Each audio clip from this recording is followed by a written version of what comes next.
Petits residus com plàstics, ampolles o llaunes, així com d'altres de més voluminosos com part d'un somier de llit i d'una televisió de tub, així com una bicicleta i aparells sanitaris com un bidet, són les deixalles que s'han recollit aquest cap de setmana a Roses dins la campanya europea de neteja d'espais naturals Let's Clean Up Europe, campanya en la que Roses hi ha participat per primera vegada i que ha posat de manifest la necessitat de conscienciar la ciutadania sobre la importància de preservar i respectar el medi natural.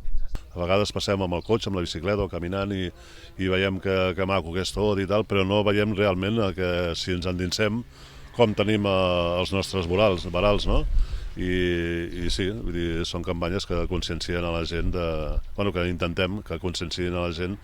de que el medi ambient i el medi natural s'ha de respectar.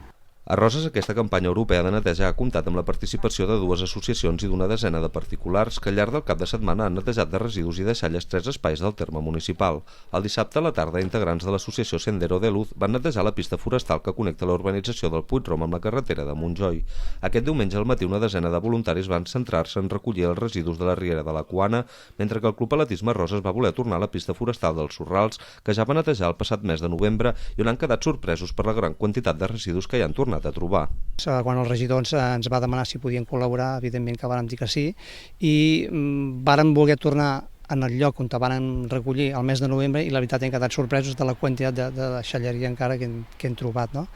Llavors, jo suposo que és una cosa que esperem que les noves generacions ens ensenyin una mica als més grans, que potser no ho hem fet prou bé i ells ja tenen una altra tarannà, una altra forma de pensar i em penso que hem d'anar més bé. El Let's Clean Up Europe arribava aquest 2021 a la seva 8a edició i ha comptat amb més de 480 accions de neteja d'entorns naturals a tot el territori català.